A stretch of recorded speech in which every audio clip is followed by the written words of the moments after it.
Sit rep as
Alors bonjour, en ce 30 novembre 2012, nous allons continuer les informations que je suis en train de vous montrer au niveau des capsules eschatologiques sur le Pillar of Cloud.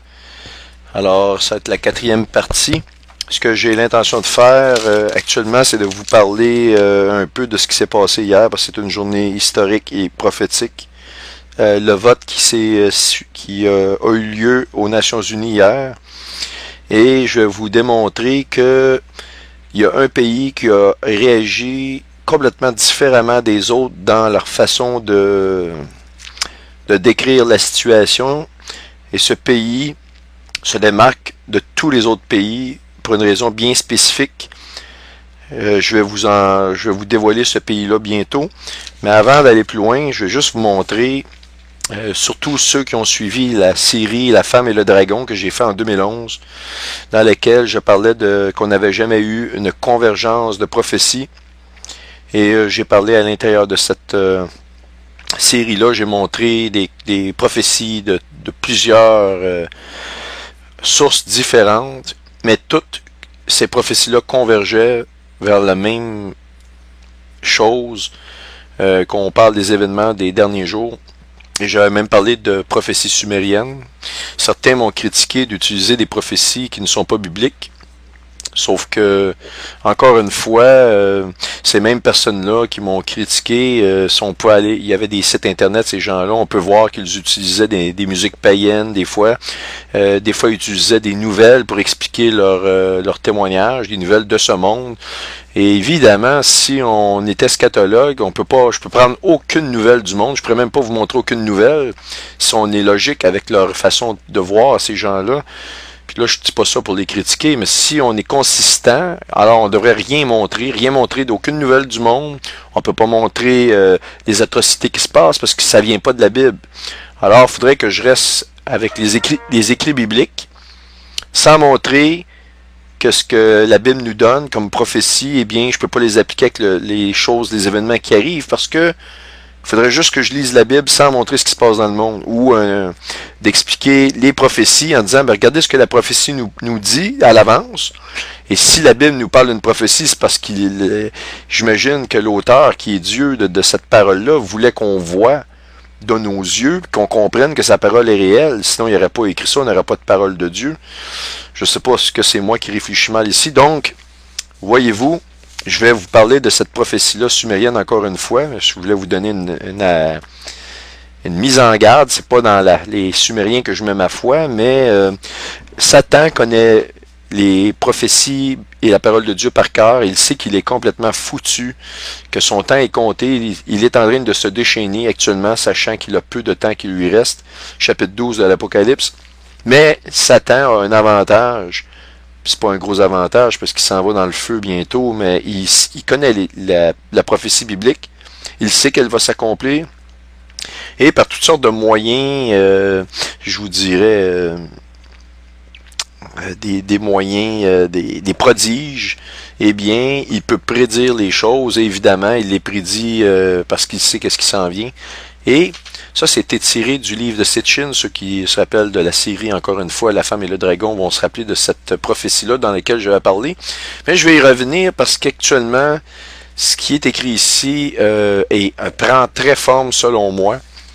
OK, lorsque la Lune, dans son temps calculé, n'est pas vue, ça j'avais démontré que, hors de tout doute raisonnable, que ça s'était produit par un article de l'université Cornell, et aussi on avait eu le Ramadan qui avait été en Indonésie, ils voulaient fêter le Ramadan et ils avaient repoussé la date à cause que la Lune n'avait pas été vue autant attendue. Ça, c'est un article de journaux que j'ai montré. Je ne la remontrerai pas, je ne veux pas entrer dans les détails. Il y aura l'invasion d'une grande ville. L'invasion d'une grande ville, j'ai parlé de Jérusalem. Eh bien, ceci est déjà commencé. Ils ont des vues sur Jérusalem et je peux vous dire que l'envahissement hier, le vote, si l'État palestinien gagne son statut à 100%, ils vont diviser Jérusalem. Il faut que vous compreniez ça. Et maintenant, lorsqu'une comète atteint le chemin du Soleil, eh bien ça, je vous l'explique, c'est très très important. Eh bien ça a l'air anodin comme signification, mais il faut comprendre que la plupart des comètes, en fait, je ne connais aucune comète qui a vraiment traversé le chemin que le Soleil parcourt dans l'espace. Et je vous explique immédiatement pourquoi. On va prendre l'exemple d'une comète très très populaire, la comète Linéaire. Eh bien, cette comète-là, ici, vous voyez, son orbite, c'est l'orbite qui est en rouge, au 26 juillet 2000. On voit ici le trajet que la comète a parcouru. Et vous devez comprendre que, voyez-vous ici, ça, la ligne verte ici, c'est l'orbite de la Terre. Vous avez l'orbite de Mars en orange. Et toutes les planètes sont environ dans le même plan qu'on appelle l'écliptique et tournent alentour du Soleil. Par contre, on voit que cette comète-là, ici, venait d'au-dessus de l'écliptique, a plongé sous l'écliptique, a tourné alentour du Soleil, est reparti, a remonté éventuellement au-dessus de l'écliptique, va faire un tour dans l'espace lointain, va ralentir, va retourner, et éventuellement va revenir dans notre système solaire. Je vous dirais que toutes les comètes connues, étudiées, analysées sur le site de la NASA, vous en avez des milliers, observez, il n'y a aucune de ces comètes-là qui ont voyagé dans le plan de l'écliptique. Le Soleil voyage avec un certain angle, très faible quand même, mais il voyage avec un angle dans l'espace. Et cet angle-là est très proche de l'écliptique. Donc, pour qu'une comète puisse traverser vraiment, dans des mots, le chemin du Soleil, comme on nous le dit ici, when a comet reaches the path of the sun. Alors, quand une comète atteint le trajet du Soleil, on nous dit que le champ magnétique va diminuer et qu'un grand tumulte va apparaître 2 fois. Eh bien, la seule comète qui a eu la caractéristique qu'on peut vraiment dire, cette comète-là a vraiment traversé à un endroit de l'espace où le Soleil était peut-être des semaines avant, le Soleil était présent et cette comète-là l'a traversé, eh bien c'est la comète Hélénine. Pour ceux qui pensent qu'Hélénine, c'est fini, finalement, il n'y a rien arrivé, on met ça dans une boîte d'oubli, puis on n'en parle plus de la comète Hélénine, ça n'a aucune signification. C'était supposé être une naine brune, il n'y a rien arrivé, bon, fini, on s'en lave les mains. Eh bien, vous manquez le bateau royalement, parce que, faut m'expliquer à moi, comment une comète, à toutes les fois qu'elle s'alignait, on avait un très gros tremblement de terre, il y a quelqu'un qui voulait qu'on le sache qu'elle s'en vienne. Il y a vraiment quelque chose de relié à cette comète-là qui s'est produit. On peut pas dire c'est quelque chose de significatif. Tous les regards étaient portés vers elle. Et justement, si les regards étaient portés vers elle, il y avait un message, probablement, c'est réveillez-vous. Et ensuite, quand on analysait cette comète-là de plus près, on voyait qu'elle avait un angle d'incidence, je pense, j'ai donné le nombre de degrés dans une vidéo qui s'intitulait le nom NOM de la bête 666 et Roswell. Vous pouvez écouter cette vidéo-là et je démontre toutes les caractéristiques mathématiques de cette comète-là. L'angle d'incidence, écoutez, c'est une comète qui arrive pratiquement dans l'écliptique. Et le nombre d'angles, que je me rappelle plus par cœur, je pense que c'est 1,6 degrés ou peu importe. On peut facilement, avec ce nombre de degrés-là, venir rétablir et arriver avec des chiffres, les chiffres qu'on appelle les chiffres sacrés comme le 19.7. Et j'en fais la démonstration et même 666 ressort là-dedans. Comment ces choses-là sont possibles? Vous allez me dire par le fruit du simple hasard, ok. Si toute la mathématique derrière cette comète-là n'est que le fruit du hasard, que à toutes les fois qu'elle s'alignait, il y avait un gros tremblement de terre, c'est encore le fruit du hasard. Maintenant que chacune des positions clés de cette comète-là correspondait à une fête juive particulière à la date près. Encore, je vous imagine, c'est encore du hasard. Fait que si on additionne une vingtaine de caractéristiques de cette comète-là, c'est tout du hasard. Statistiquement, c'est des milliards de probabilités ici pour avoir ce qu'on a eu, c'est-à-dire que cette comète-là nous annonçait quelque chose. C'est pour ça que j'ai toujours pensé personnellement que cette comète-là, ici la comète dans laquelle on nous décrit, eh bien c'est la comète Hélénine. Il y a une autre caractéristique très précise qui, selon moi, m'indique dans ce texte-là que c'est la comète Hélénine dans laquelle on nous parle. Quelle est cette caractéristique-là? Je vous pose la question. Bien, quelle est cette caractéristique? Je vous laisse quelques secondes pour y penser. Alors, eh bien, pendant que vous réfléchissez, je vais donner la réponse. C'est un logiciel qui s'appelle SimSolar, un simulateur de système solaire, si vous voulez. On va aller à une date bien précise.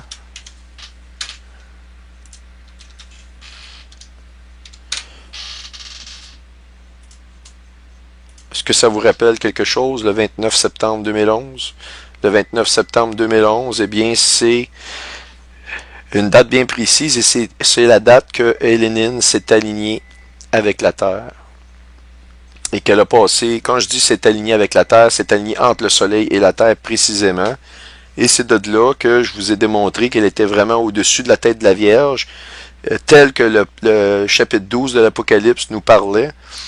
Encore une fois, tout ça, c'est des hasards. Je veux dire, on a des chances sur des milliards que ça se soit produit. Il n'y a jamais aucun astre qui vraiment, à plusieurs reprises, lors de l'alignement, par exemple, c'était à une fête juive bien précise.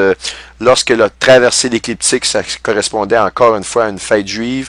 Elle a traversé l'orbite de la Terre à une fête juive précise, etc., etc., etc. Et il y a une étude d'une université que j'avais montré, pas démontré parce que c'est pas moi qui ai fait l'étude, que je vous ai montré, qui montrait toutes les correspondances directes de ce que Hélénine est venue faire, et tout ça à la vue des hommes, et tout ça en synchronisation parfaite avec les fêtes juives. Moi, je ne crois pas que c'est du hasard. Maintenant, regardez bien ceci. Vous voyez ici, ça c'est vraiment la date du 29 septembre 2011. Vous voyez la position des planètes. Je vais reprendre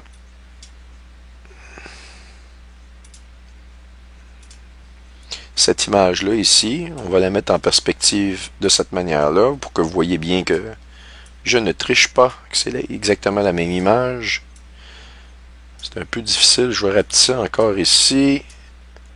Tiens, on va effacer ça. Non, ça ne veut pas rapetisser davantage. Bon, je me fais jouer un tour. Donc, vous voyez la position relative des planètes. C'est exactement la même. D'ailleurs, la Terre avec la Lune ici, on voit l'angle. Vous voyez la même angle ici.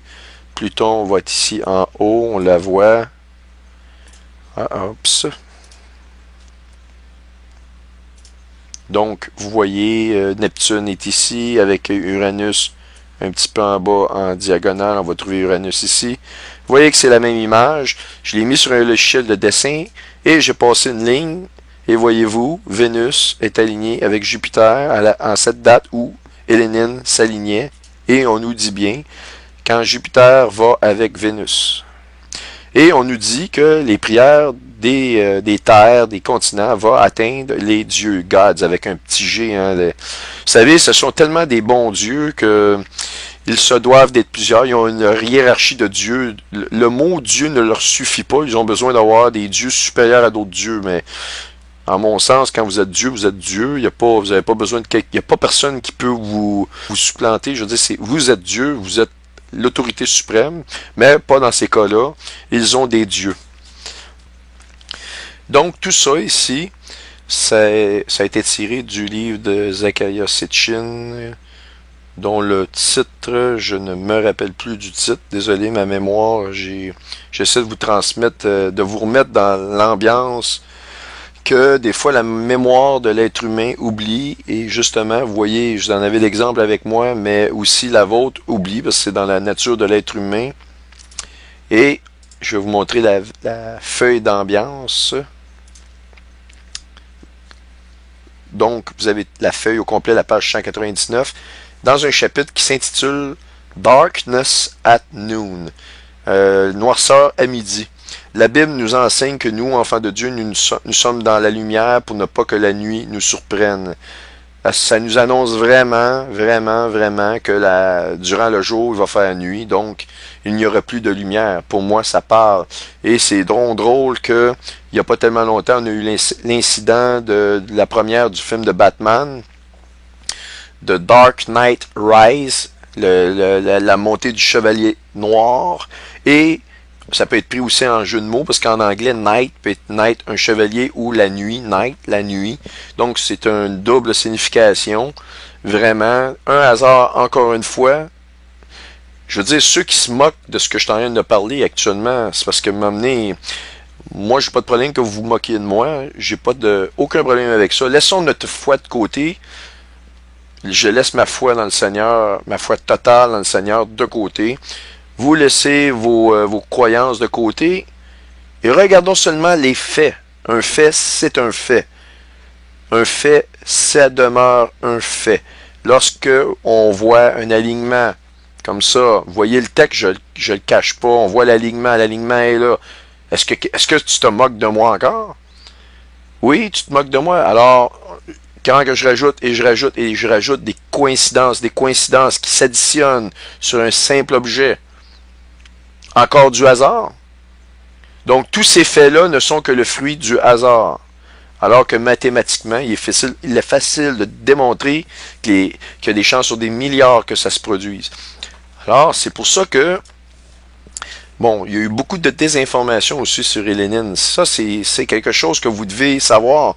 Tout ça, pour finalement, il s'est passé des choses. Moi, je l'ai vu. Ce que je peux vous dire qui s'est passé, vous n'avez pas rêvé.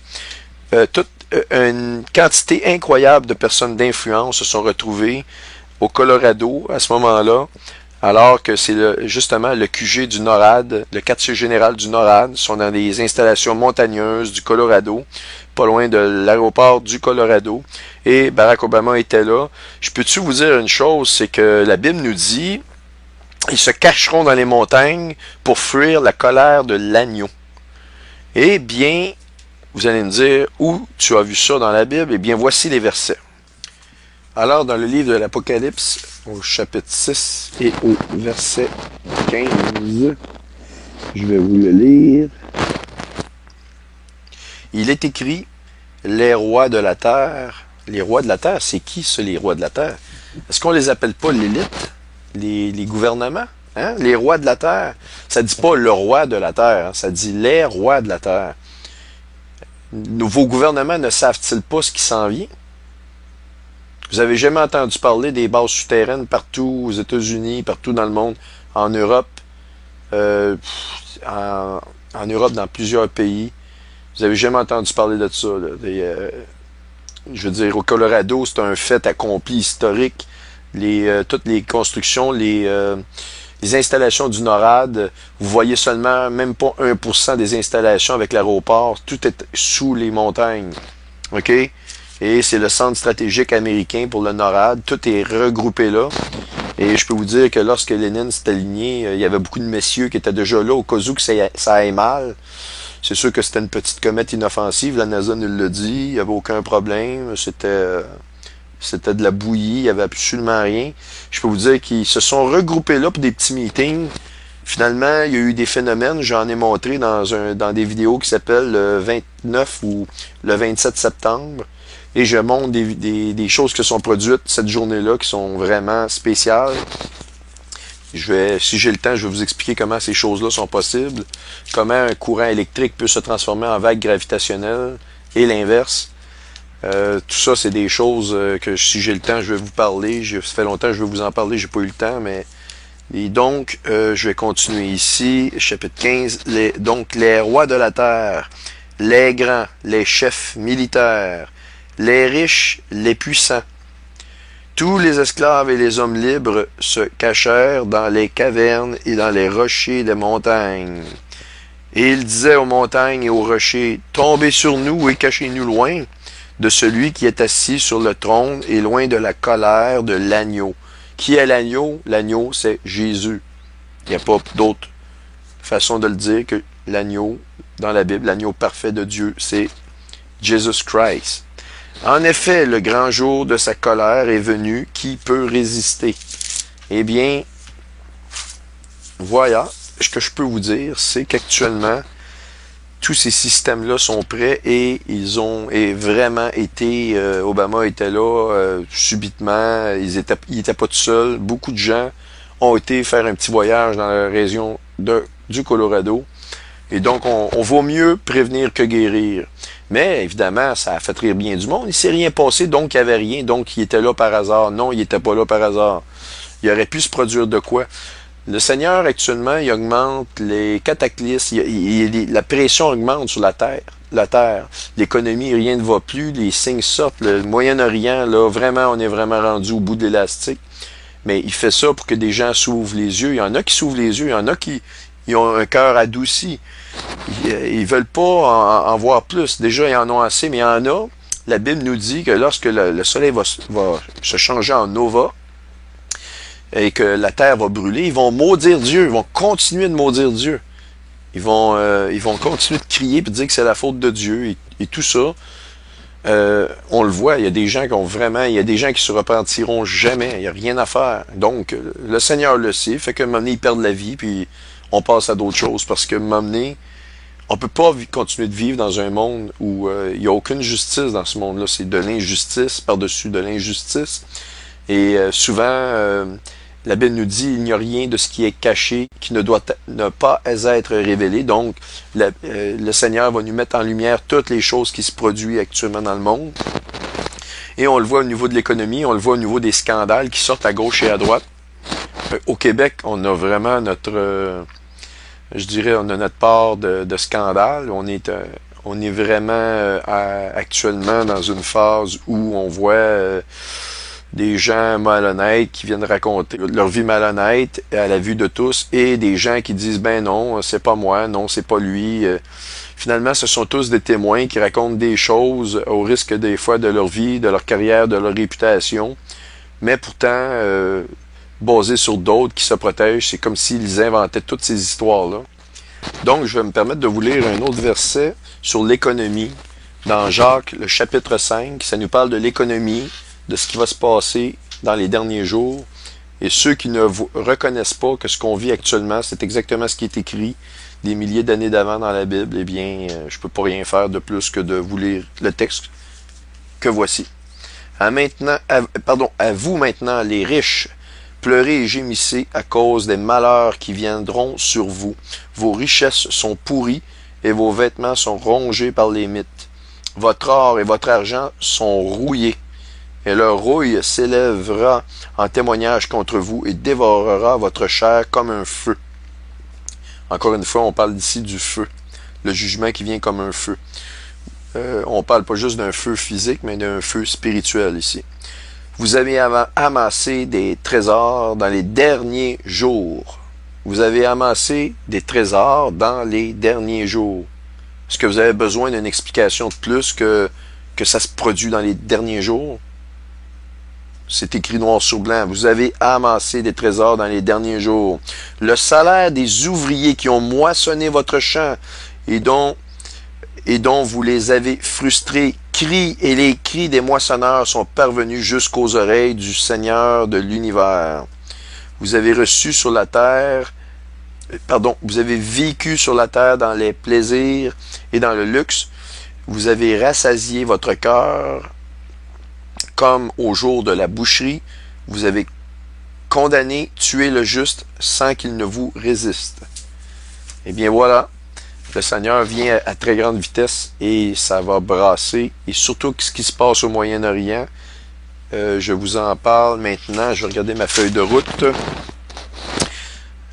Oui, on va vraiment regarder l'aspect du fameux pays qui est un pays qui a réagi d'une façon unique et je vais vous montrer comment ce pays-là qui a réagi d'une façon unique à la réaction, pas à la réaction, mais au résultat du vote qui s'est produit aux Nations Unies hier, et bien que ce pays-là réagit de façon, selon moi, qui est complètement prophétique.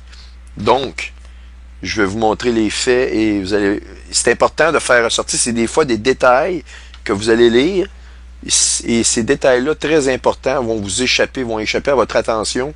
Eh bien, mon travail à moi, c'est de revenir un peu en arrière. Comme on dit, on paye sur le bouton rewind, revenir en arrière. Et je me dis, prenez attention, voici ce que vous avez lu, vous l'avez lu, mais regardez ce que la Bible nous dit de ce que l'Antéchrist va faire. Et voici ce que ce pays-là fait maintenant. Et il le fait contre toute probabilité en plus de ça. Alors, hier, aux Nations Unies, 138 pays ont voté pour que la Palestine gagne un statut d'État observateur contre 9 pays seulement. On voit ici le Panama, il y a une ligne rouge, donc le Panama est un de ceux qui a voté rouge. Mais voyez-vous, c'est quasiment, je dirais que cette image-là est prophétique dans un certain sens. C'est que vous voyez le Panama qui dit non, mais entouré de oui. Il est seul au monde, comme dans ceux qui suivent les émissions d'Astérix, ou qui ont lu la série Astérix.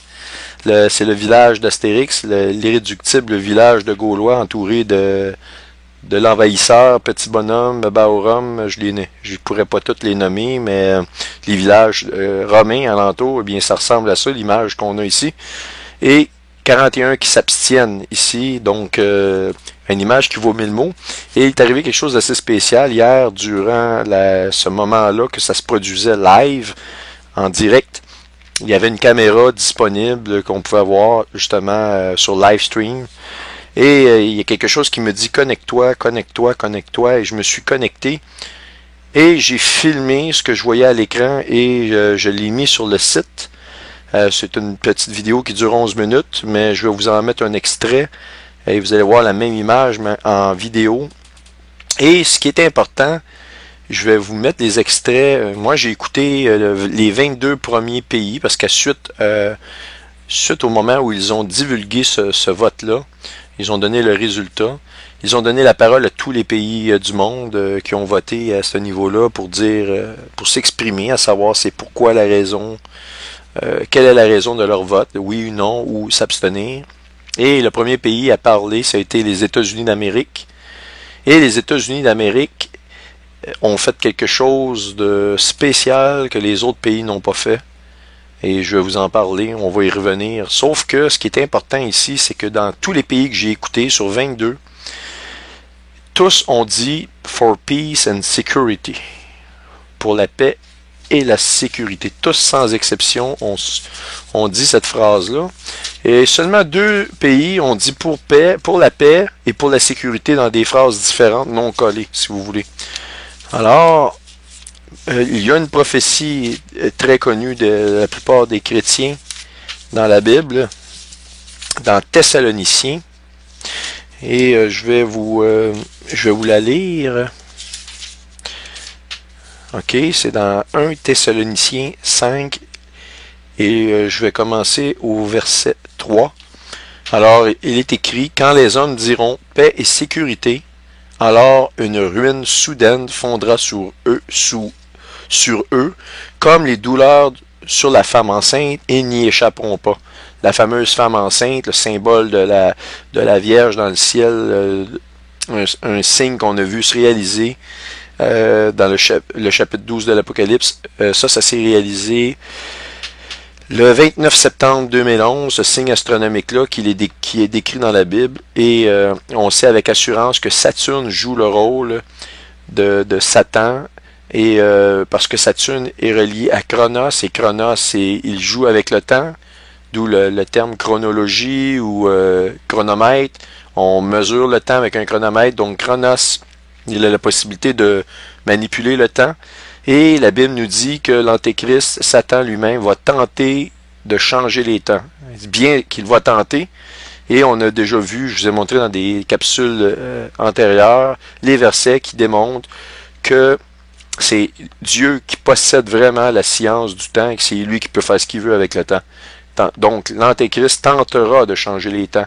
Et on voit ces versets-là, je les montre dans la série, je pense c'est le chapitre 2 sur la mythologie. Vous allez voir ça, je pense, dans le 8e ou le 9e épisode de cette série-là. Et donc, voici l'extrait du film que je vais vous montrer de ce qui s'est produit hier.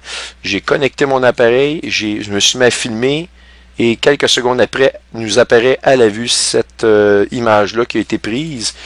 Comment c'est possible que j'ai eu dans le cœur de me connecter au moment où ça arrivait live?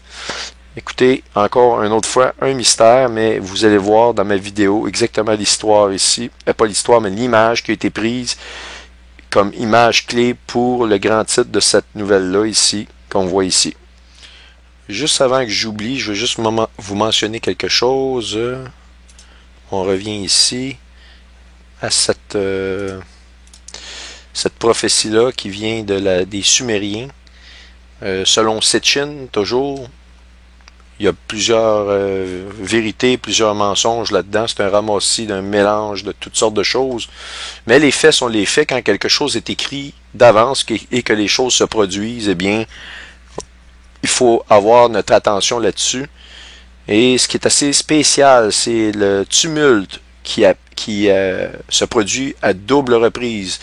An uproar will happen twice. Twice, ça veut dire deux fois. Double. Alors, je crois que l'année passée, le 29 septembre, lorsqu'il y a eu le vote, ils ont tenté de devenir un État observateur. Ça a fait tout un tumulte. Et il y a eu, alentour de cette période-là, beaucoup d'agitation. Et maintenant, nous vivons actuellement une deuxième vague d'agitation au Moyen-Orient. Et celle-ci, elle est plus importante que la précédente. Très intéressant de voir ce qui est écrit ici. Moi, je crois que ça peut correspondre à l'agitation qu'on a actuellement. Et celle-ci va vraiment dégénérer. Alors, voici l'extrait du film d'hier, du moment live de ce qui s'est produit aux Nations Unies, à l'Assemblée générale des Nations Unies.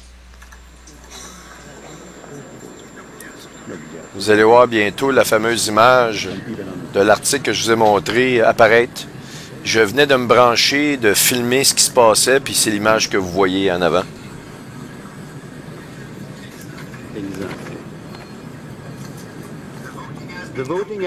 Alors vous voyez le tableau ici du vote apparaître.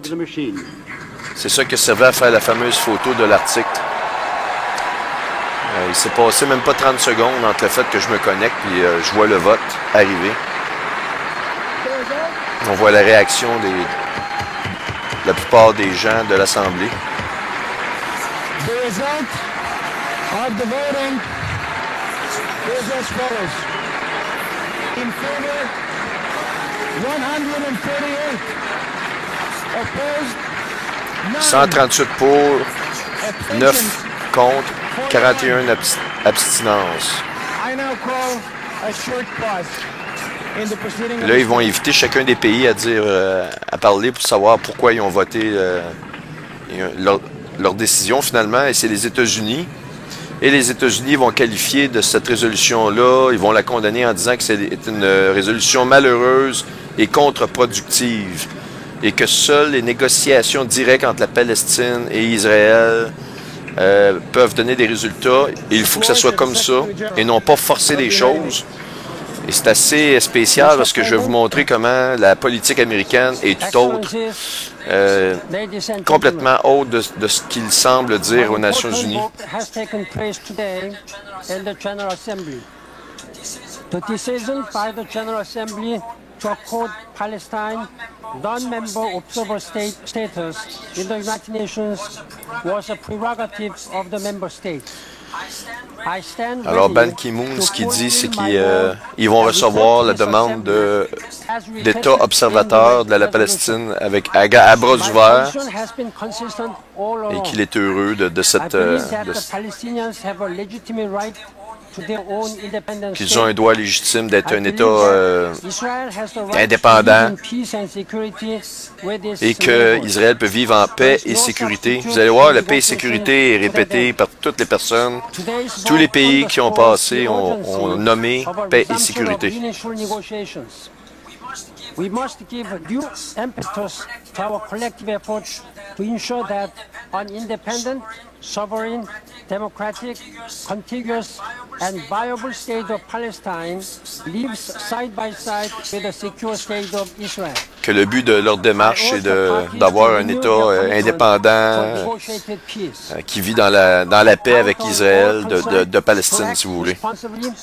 Preserve the achievement in Palestinian state building under the leadership of President Abbas and Prime Minister Fayyad, and intensify efforts toward reconciliation and the just and lasting peace, which remains our shared goal and priority.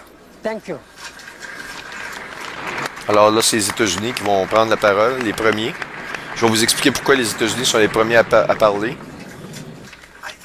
I thank the Secretary General of the United Nations for his statement. C'est les autres qui donnent le plus d'argent aux Nations Unies. We're now proceeding to the explanations of the vote. And I should like to remind delegations that explanations of the vote are limited at 10 minutes. Il dit qu'il y a une limite de 10 minutes pour expliquer leur vote. Il y en a qui prennent 2-3 minutes seulement. Les États-Unis, je pense qu'ils ont pris leurs 10 minutes ou pas loin.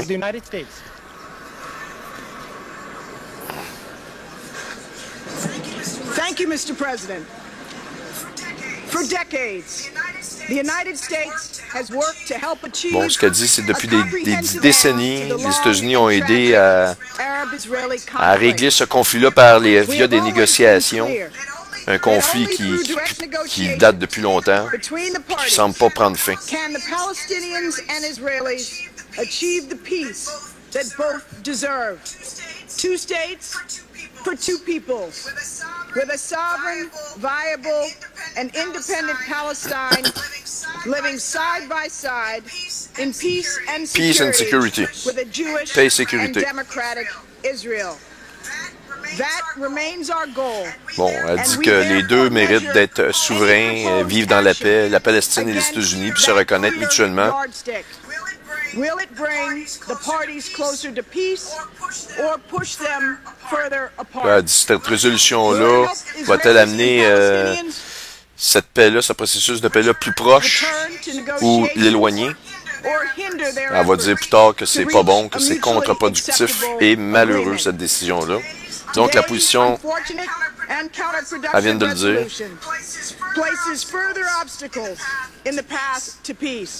ça met des obstacles énormes pour le processus de paix.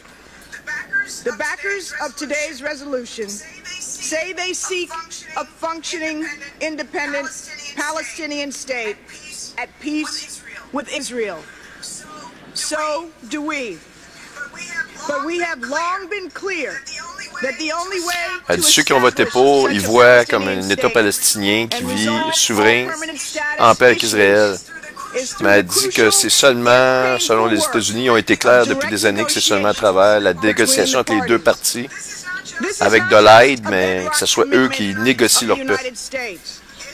Israel and the Palestinians have repeatedly affirmed their own obligations under existing agreements to resolve all issues through direct negotiations, which have been endorsed frequently by the international community. The United States agrees strongly. Today's grand pronouncements will soon fade, and the Palestinian people will wake up tomorrow and find that little about their lives has changed. save that the prospects of a durable peace have only receded. The United States, therefore, calls upon both the parties to Autrement dit, elle dit que c'est pas une bonne voie. Là. Je vais résumer ça, là. Mais elle a dit qu'elle demande aux deux parties de retourner sans précondition, de retourner aux négociations, puis qu'ils vont être là pour les supporter à la négociation. Elle dit que c'est urgent qu'ils le fassent immédiatement pour la stabilité de la région, même du monde.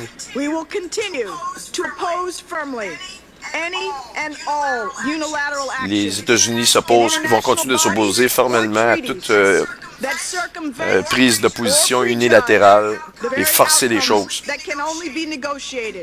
Et que seulement la négociation entre les deux parties peut arriver à des résultats.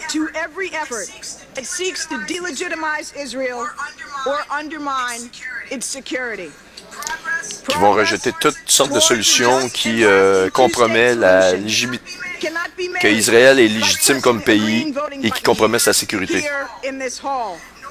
Nor does passing any resolution create a state where none indeed exists or change the reality on the ground.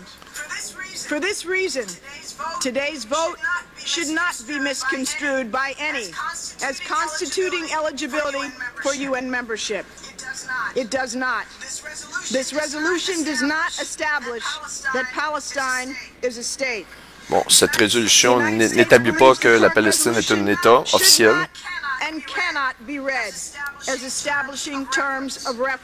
Ça ne peut pas être non plus, selon les États-Unis, cette résolution-là ne peut même pas être utilisée comme étant une base de référence.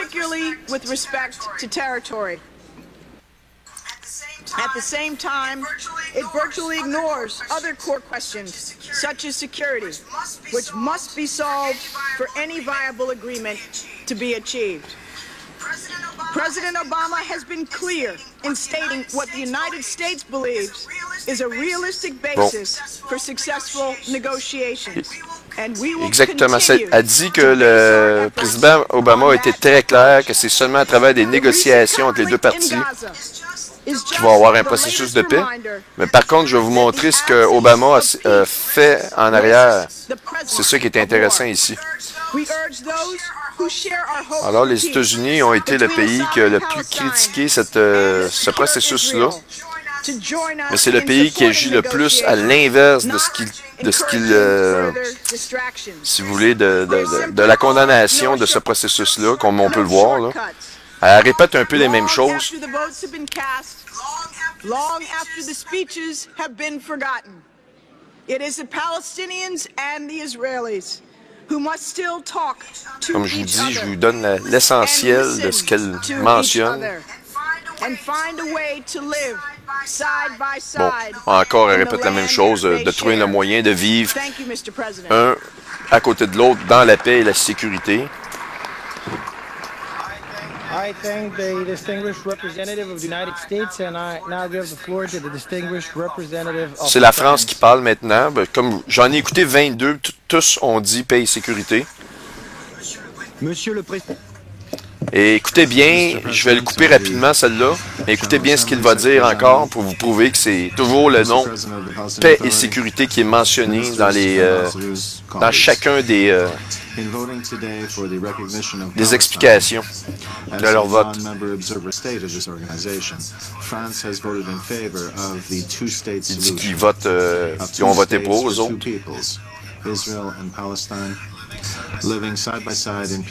Peace and security. Living side by side in peace and in security. Fait que vous le voyez, c'est assez clair. Peace and in security.